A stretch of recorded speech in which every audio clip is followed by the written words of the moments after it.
Hello and welcome to this Radiology Nation ultrasound video tutorial on the appendix. Identifying the appendix on a CT scan can be a real difficulty. See if you can identify the appendix on this scan. You should be looking for a blind-ending tubular structure arising from the cecum. Now that we've seen what an appendix looks like on CT, let's have a look with ultrasound. Although the appendix is located in the right iliac fossa, we start with a probe in the right flank. This is because we need to define the local anatomy before we head for the appendix. Our first task is to identify the ascending colon. If we can find this structure, then we can scan inferiorly to locate the cecum, from which we know the appendix will arise. As the bowel is likely to contain gas, the ascending colon will appear as a densely echogenic structure. But how do we tell the large bowel from the small bowel?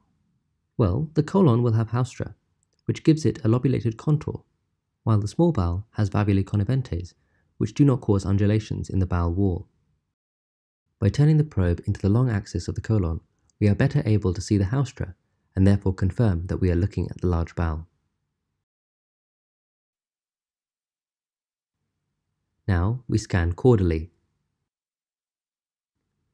We pass from the ascending colon into the cecum and then continue inferiorly until we have come off the inferior end of the cecum. At this point, we scan back up again. We are now looking for the terminal ileum. Finding the terminal ileum is important because pathology here can mimic appendiceal pathology. We first identify the terminal ileum in its long axis, and then we turn the probe 90 degrees to image it in its axial plane. We will now change to a higher frequency probe. This will give us better definition of the abdominal structures. You can further optimize your image by applying downward pressure with the probe while scanning. This compresses the intervening soft tissue and improves your image quality. Just as before, we start in the right flank, scanning down onto the cecum and then back up to identify the terminal ileum. Here we see the terminal ileum lying just deep to the rectus abdominis muscle. Unlike the ascending colon we imaged before, the small bowel does not have haustra and therefore has a smooth wall contour. We image the terminal ileum in its axial plane, looking for signs of inflammation. The terminal ileum shown here has a normal wall thickness, and there is no surrounding edema or collection.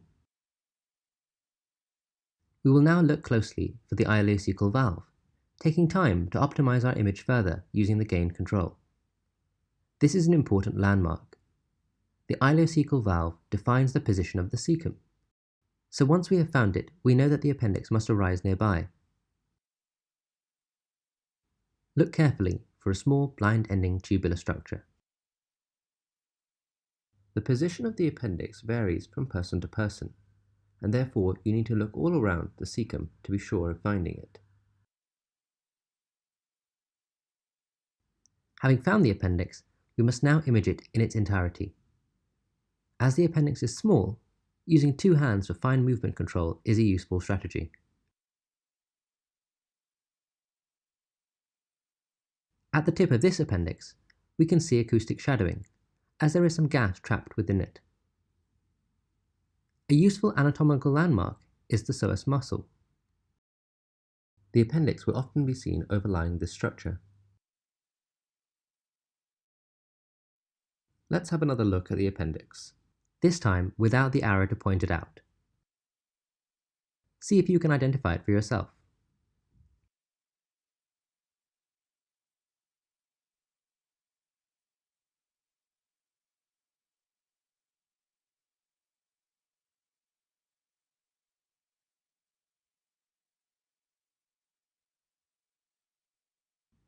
If you are having difficulty, feel free to rewind the video and have another look.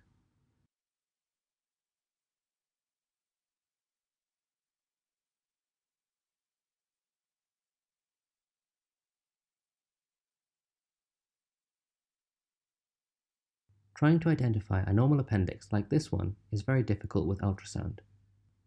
As you will soon see, identifying an inflamed appendix is much easier. Having gone through a strategy for scanning the appendix, we should now talk about the ultrasound appearances of appendicitis. It is useful to review the CT appearances of appendicitis, as there are some important similarities. In this example of appendicitis, we can see a thick-walled, dilated appendix that is surrounding fat stranding. We can actually see the same things with ultrasound.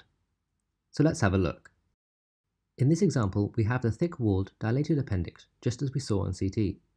We can also see evidence of the fat stranding seen on CT, as the mesenteric fat appears diffusely echogenic. But there are even more things to note with ultrasound. As ultrasound is a dynamic test, you can also look for compressibility and for peristalsis.